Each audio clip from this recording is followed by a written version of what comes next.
Hello students, welcome to guidance গুরু চ্যানেলে তোমাদের সকলকে স্বাগত। আশা করি প্রত্যেকেই ভালো আছো এবং সুস্থ রয়েছো। আজ হচ্ছে আমাদের practice set number 36, West Bengal SSC group CD পরীক্ষার জন্য যে প্র্যাকটিস সেট সেটা হচ্ছে 36 নাম্বার। এর আগে আমরা 35টা প্র্যাকটিস সেট করেছিলাম। যদি তোমরা না দেখে থাকো ভিডিওগুলো তাহলে প্লেলিস্টে পেয়ে যাবে, প্রত্যেকে কিন্তু অবশ্যই দেখে নিও। প্রত্যেক দিন আমরা 25টা করে প্রশ্নোত্তর করছি। এই 25টা প্রশ্নোত্তরের মধ্যে আমাদের কারেন্ট অ্যাফেয়ার্স থাকছে এবং জিকের প্রশ্নোত্তর থাকছে। তোমাদের পরীক্ষাতেও 30টা প্রশ্ন থাকবে, যেখানে জিকে থেকে 15টা প্রশ্ন থাকবে, কারেন্ট অ্যাফেয়ার্স থেকে 15টা প্রশ্ন থাকবে। তাই আমরা মিক্স করে প্রত্যেক দিন ক্লাসগুলো করছি। আজকের প্রথম প্রশ্নে চলে যাব আমরা। তার আগে বলবো, আমাদের টেলিগ্রাম চ্যানেলে জয়েন না করে থাকলে ডেসক্রিপশন বক্সে লিঙ্ক থাকবে, অতি অবশ্যই প্রত্যেকে আমাদের টেলিগ্রাম চ্যানেলে জয়েন করে যাও। সেখানে এই ক্লাসগুলোর লিঙ্কগুলো দিয়ে দেবো এবং যে কোনো সরকারি চাকরির আপডেট, যে কোনো রকমের তথ্য, সমস্ত কিছু আমরা সেখানে প্রোভাইড করে থাকি। ঠিক আছে, চলে যাব আজকের প্রথম প্রশ্নে। কি আছে দেখো, প্রথম প্রশ্ন, 2025 সালের বিশ্ব শান্তি সূচকে গ্লোবাল পিস ইন্ডেক্স 2025 ভারতের স্থান কত? ঠিক আছে, তো প্রচণ্ড ঝড় বৃষ্টি হচ্ছে, একটু দ্রুত করব, বেশি সময় নেব না, একটু তাড়াতাড়ির মধ্যে ক্লাসটা শেষ করব। ঠিক আছে, বজ্রবিদ্যুৎ অনেক চমকাচ্ছে। তো প্রথম প্রশ্নের উত্তর হয়ে যাবে 115। যে গ্লোবাল পিস ইন্ডেক্স সম্প্রতি প্রকাশিত হয়েছে সেখানে ভারতের র্যাঙ্ক হচ্ছে 115। 2024 সালে এই পিস ইন্ডেক্সে ভারতের র্যাঙ্ক ছিল 114। ঠিক আছে, সরি 116। তো এবারে ভারতের র্যাঙ্ক হচ্ছে 115। প্রথম তিনটি দেশ হচ্ছে আইসল্যান্ড 1 নম্বরে, 2 নম্বরে হচ্ছে আয়ারল্যান্ড, 3 নম্বরে হচ্ছে নিউজিল্যান্ড। তো পিস ইন্ডেক্সে প্রথমে কোন দেশ রয়েছে, যদি ফার্স্ট র্যাঙ্ক কোন দেশ, তখন বলতে হবে আইসল্যান্ড। ঠিক আছে, ভারতের র্যাঙ্ক হচ্ছে 115। একেবারে লাস্টের দিকে, পেছনের দিকে র্যাঙ্ক। এখান থেকে বোঝা যাচ্ছে ভারতের মানুষ কিন্তু সুখী নয়। ঠিক আছে, তো একেবারে 115তম। ক্লাস ভালো লাগলে প্রত্যেকে লাইক করো, তোমার বন্ধুদের সাথে যত বেশি পারো শেয়ার করো ক্লাসটা। ঠিক আছে, আর সন্ধ্যে 7টার সময় আমাদের ক্লাসটা হয়ে থাকে প্রত্যেক দিন। 2 নম্বর, রাষ্ট্রপতি দ্রৌপদী মুর্মু কোথায় রাষ্ট্রপতি তপবন এবং রাষ্ট্রপতি নিকেতনের উদ্বোধন করেছেন? দুটো ভবন উদ্বোধন করেছেন, এক হচ্ছে রাষ্ট্রপতি তপবন, আরেক হচ্ছে রাষ্ট্রপতি নিকেতন। এই দুটো ভবনের মধ্যে দুটো ভবনই সাধারণ মানুষের জন্য উন্মুক্ত করে দিয়েছেন রাষ্ট্রপতি। এটা করা হয়েছে দেরাদুন, উত্তরাখণ্ডের রাজধানী দেরাদুনে, অপশন সি। পরবর্তী প্রশ্ন 3 নম্বর, 2025 সালের জুন মাসে মিজোরাম এবং গোয়ার পরে কোন রাজ্য পূর্ণ কার্যকরী সাক্ষরতা অর্জনকারী ভারতের তৃতীয় রাজ্য হয়ে উঠেছে? আমরা এতদিন জানতাম যে সাক্ষরতায় কেরালার প্রথম রয়েছে, কেরালা সাক্ষরতার হার 93%, 94%। কিন্তু এবারে রিসেন্ট রিপোর্ট প্রকাশিত হচ্ছে যেখানে সাক্ষরতা 100% মানুষ স্বাক্ষর। প্রথম রাজ্য হচ্ছে মিজোরাম, দ্বিতীয় 100% স্বাক্ষর রাজ্য হচ্ছে গোয়া, তৃতীয় রাজ্য হচ্ছে ত্রিপুরা। ঠিক আছে, তো 100% বলবো না, কারণ একটা নিয়ম আছে, যেটা হচ্ছে 95%-এর বেশি মানুষ যদি শিক্ষিত হয় কোনো রাজ্যের বা স্বাক্ষর হয়, তখনই আমরা সেই রাজ্যটাকে 100% বা পূর্ণ স্বাক্ষর বলবো। ঠিক আছে, তো তৃতীয় রাজ্য হিসেবে ত্রিপুরা হচ্ছে পূর্ণ স্বাক্ষর রাজ্য। প্রথম রাজ্য বললে, ফার্স্ট পূর্ণ স্বাক্ষর রাজ্য বললে মিজোরাম। ঠিক আছে। 4 নম্বর প্রশ্ন, প্রধানমন্ত্রী নরেন্দ্র মোদী কোন রাজ্যে ঐতিহ্যবাহী সাংস্কৃতিক ঐতিহ্য এবং গ্রামীণ পর্যটন প্রচারের জন্য বরপুত্র ঐতিহাসিক গ্রাম যোজনা চালু করেছে? একটা যোজনা যার নাম হচ্ছে বরপুত্র ঐতিহ্য গ্রাম যোজনা। এটা হচ্ছে ভারতের কয়েক হাজার আদিবাসী গ্রামাঞ্চল, যেখানে সাংস্কৃতিক বৈশিষ্ট্য রয়েছে, যেখানে ঐতিহ্য এবং গ্রামীণ একটা পর্যটনের ব্যাপার যেখানে রয়েছে, সেই সব জায়গাগুলোর যে পর্যটন প্রচারের জন্য এটা লঞ্চ করা হয়েছে এবং প্রধানমন্ত্রী নরেন্দ্র মোদী প্রথমত এটা উড়িষ্যাতে লঞ্চ করেছেন। ঠিক আছে। 5 নম্বর প্রশ্ন, জুন 2025-এ কোন ক্রিকেট খেলোয়াড়কে আন্তর্জাতিক ক্রিকেট কাউন্সিলের হল অফ ফেমে অন্তর্ভুক্ত করা হয়েছে? এটা ক্রিকেটের আইসিসির তরফ থেকে ক্রিকেটের যদি বলা হয় তো সর্বোচ্চ সম্মান বলা যেতে পারে হল অফ ফেম। ভারতের অনেকেই পেয়েছেন, যেমন রাহুল দ্রাবিড়, সচিন তেন্ডুলকর, বীরেন্দ্র সেহবাগ, মহেন্দ্র সিং ধোনি পেলেন এবারে 2025 সালে। ঠিক আছে, তারপর হচ্ছেন সুনীল গাভাস্কার, কপিল দেব, এরকম কয়েকজন ভারতের রয়েছেন যারা হল অফ ফেমে অন্তর্ভুক্ত হয়েছেন। তো এবারে 2025 সালে হয়ে গেলেন মহেন্দ্র সিং ধোনি। ঠিক আছে।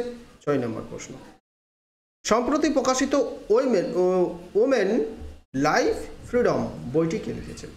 ওমেন লাইফ ফ্রিডম এই বইটি কে লিখেছেন?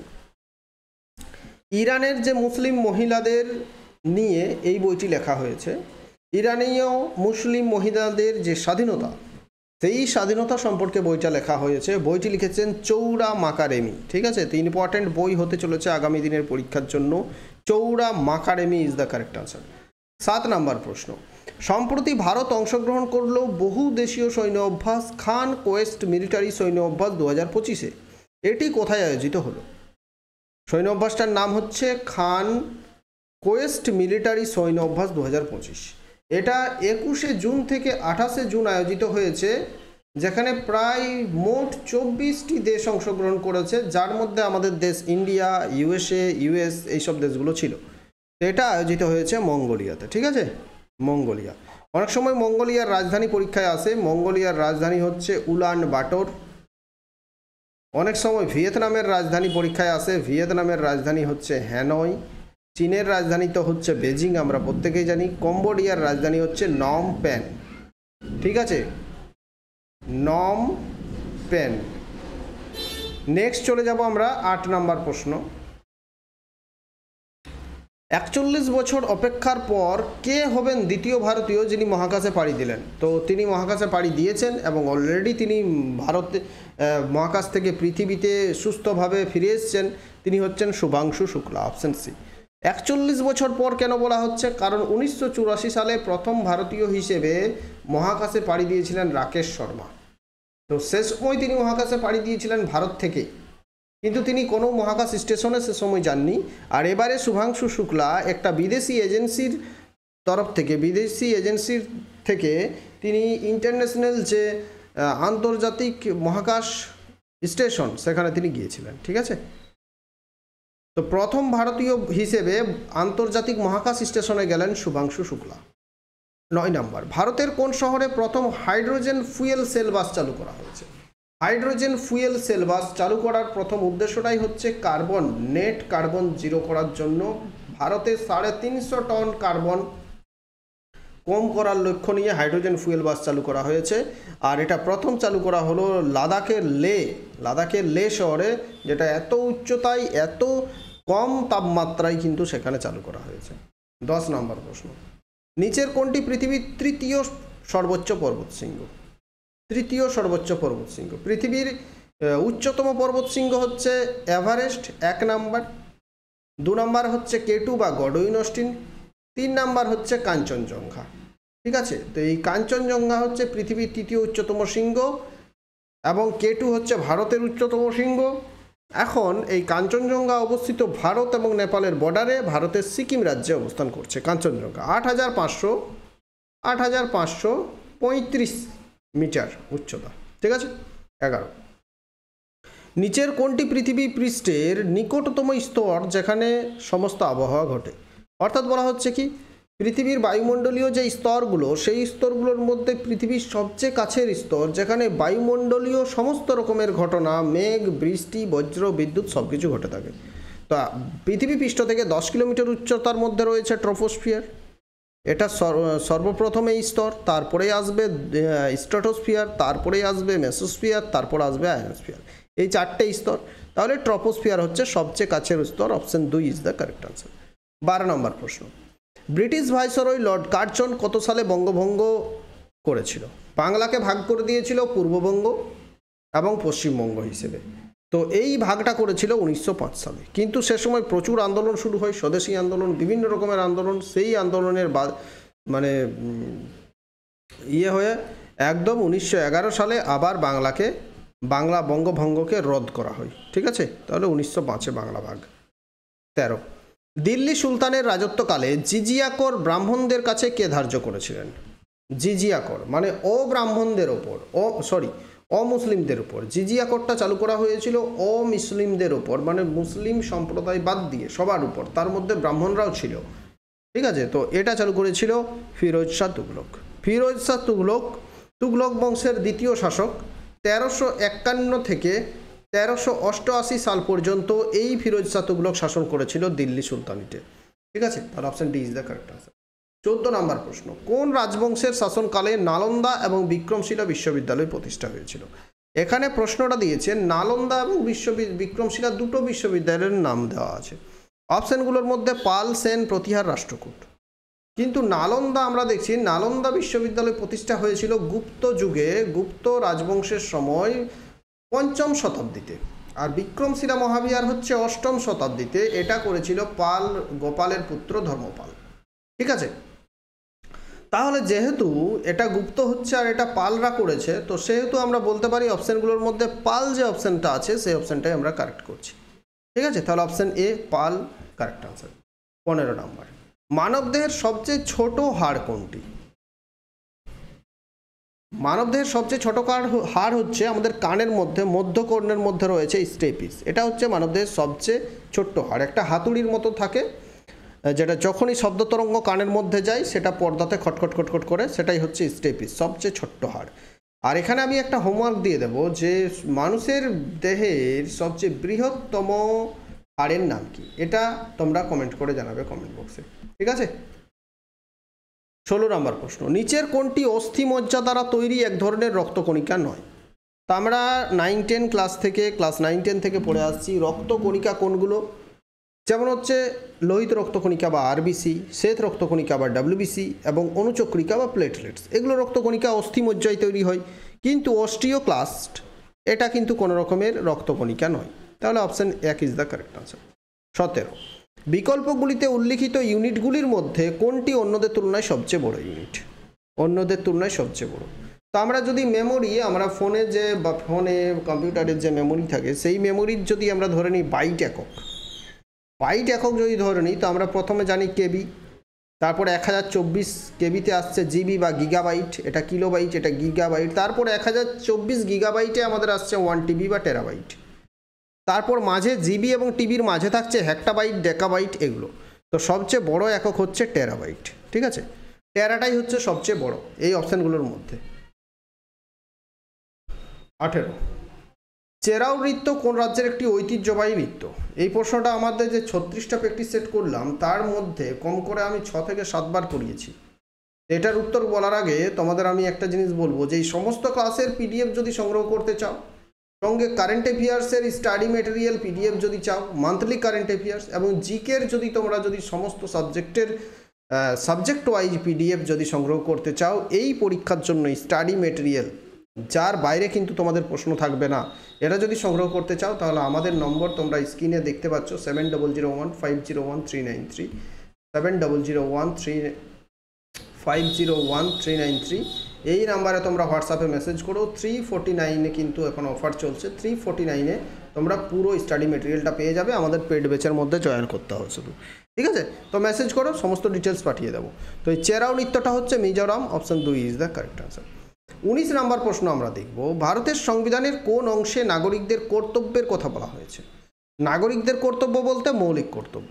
তো আমরা জানি ভারতের সংবিধানের পার্ট 3-তে আছে মৌলিক অধিকার, পার্ট 4A তে আছে মৌলিক কর্তব্য। ঠিক আছে, তো পার্ট 4A এর মধ্যে যে 51A আর্টিকেল, সেই 51A আর্টিকেলে আমাদের 11টি মৌলিক কর্তব্য পরপর সিরিয়ালি দেওয়া আছে।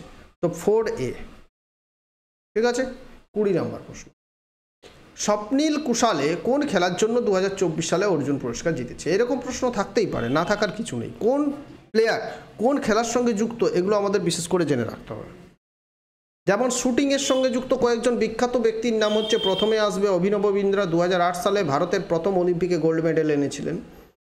অভিনব বিন্দ্রা, অবনী লাখেরা, মনু ভাকর এবারে তিনটে মেডেল পেয়েছেন অলিম্পিকে। তারপর আসছে রাজ্যবর্ধন সিং রাঠোর, এইসব নামগুলো আমাদের জেনে রাখতে হবে। শ্রেয়াংশী, তো স্বপ্নীল কুশালেও হচ্ছে শুটিংয়ের সঙ্গে যুক্ত। ঠিক আছে, শুটিং। 21, ফাইনালে তামিলনাড়ুকে পরাজিত করে কোন দল চতুর্থবারের মতো 2019-20 বিজয় হাজারে ট্রফি জিতেছে? এটা একটা পুরনো প্রশ্ন, আমাদের মধ্যে ইনক্লুড হয়ে গেছে। ঠিক আছে, তো এই প্রশ্নটা আমি বাদ দেব। বিজয় হাজারের থেকেই যদি আমি বলি, প্রশ্ন যদি তোমাদের আসে বিজয় হাজারে ট্রফি, 2019-20 আসবে না, যদি পরীক্ষা আসে 2024-25, তো 2024-25 সালের যে বিজয় হাজারে ট্রফি সেটা 2024 সালের ডিসেম্বর থেকে 2025 সালের জানুয়ারি পর্যন্ত হয়েছিল। ঠিক আছে, আর এখানে জয়ী হয়েছে কর্ণাটক জয়ী হয়েছে, ফাইনালে পরাজিত হয়েছে বিদর্ভ। ঠিক আছে, 22 নম্বর প্রশ্ন, ড্যাশ মালভূমিটি গারো পাহাড়, খাসি পাহাড় এবং জয়ন্তিয়া পাহাড়ে উপবিভক্ত এই অঞ্চলে বসবাসকারী উপজাতি গোষ্ঠীর নামানুসারে নামকরণ করা হয়েছে। তো এমন একটা মালভূমির নাম যে মালভূমিতে গারো পাহাড়, খাসি পাহাড়, জয়ন্তিয়া পাহাড়গুলো রয়েছে, আর এই পাহাড়গুলো নামকরণ করা হয়েছে সেখানকার উপজাতিদের নাম অনুসারে। আমরা জানি গারো উপজাতি, খাসি উপজাতি, জয়ন্তিয়া উপজাতি এগুলো সবই আছে মেঘালয়ে। মেঘালয়ের যে সব চেরাপুঞ্জি, মৌসিমরাম যেখানে সবথেকে বেশি বৃষ্টিপাত হয় সেই অঞ্চলের গল্পটা এখানে বলা হচ্ছে। এটা মেঘালয় মালভূমি হয়ে যাবে, ঠিক আছে। Meghalaya, option 4 is the correct answer.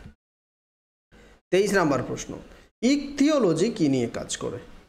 ইকথিওলজি হচ্ছে মাছের প্রজনন, মাছের বংশবৃদ্ধি, মাছ চাষ কীভাবে করা যাবে এই সব নিয়ে অধ্যয়নকে বলা হচ্ছে ইকথিওলজি, মানে হচ্ছে মাছের অধ্যয়ন, ঠিক আছে। 24 নম্বর, বর্তমানে আন্তর্জাতিক মুদ্রা তহবিলের প্রধান অর্থনীতিবিদ কে? বর্তমানে আন্তর্জাতিক মুদ্রা তহবিল, আন্তর্জাতিক মুদ্রা তহবিল মানে কি? IMF বা ইন্টারন্যাশনাল মনিটারি ফান্ড, ঠিক আছে। প্রশ্নটা হচ্ছে আন্তর্জাতিক মুদ্রা তহবিলের প্রধান অর্থনীতিবিদ মানে চিফ ইকোনমিস্ট কে? IMF প্রথমে বলে দিই এর সম্বন্ধে একটু ডিটেলসে। IMF প্রতিষ্ঠা হয়েছিল 1944 সালে। হেডকোয়ার্টার অবস্থিত ওয়াশিংটন শহরে, ওয়াশিংটন DC শহরে, ঠিক আছে। এখন হচ্ছে চিফ ইকোনমিস্ট হচ্ছেন পিয়েরে অলিভিয়ের গৌরিঞ্চাস, পিয়েরে অলিভিয়ের গৌরিঞ্চাস। এর থেকেও বেশি ইম্পর্ট্যান্ট হচ্ছে বর্তমানে MD কে আছেন। MD হচ্ছেন ক্রিস্টালিনা জর্জিভা। এটা বহুবার পরীক্ষায় এসেওছে, ক্রিস্টালিনা জর্জিভা এইরকম স্পেলিংটা, ঠিক আছে। জর্জিভা, ঠিক আছে। আরেকটা প্রশ্ন থাকবে যে ডেপুটি MD কে রয়েছেন? ডেপুটি MD হচ্ছেন একজন ভারতীয় বংশোদ্ভূত ব্যক্তি। তো সেই প্রশ্নটা আরও বেশি ইম্পর্ট্যান্ট, সেটা হচ্ছে গীতা গোপীনাথ, ডেপুটি MD, ঠিক আছে। আজকের লাস্ট প্রশ্ন, এই প্রশ্নের উত্তরটা আমি বলে দেবো না, আপনারা কমেন্টে জানাবেন। 2011 সালের জনগণনা অনুযায়ী সর্বনিম্ন জনসংখ্যাযুক্ত ভারতীয় রাজ্যের নাম কি? কোন ভারতীয় রাজ্যের জনসংখ্যা সর্বনিম্ন 2011 সালের জনগণনা অনুযায়ী? এই প্রশ্নের উত্তরটা কমেন্টে তোমরা জানাও প্রত্যেকে, ঠিক আছে। ক্লাস ভালো লাগলে প্রত্যেকে একটা লাইক করো, তোমার বন্ধুদের সাথে যত বেশি পারো শেয়ার করে দাও। থ্যাংক ইউ, ভালো থেকো, সুস্থ থেকো।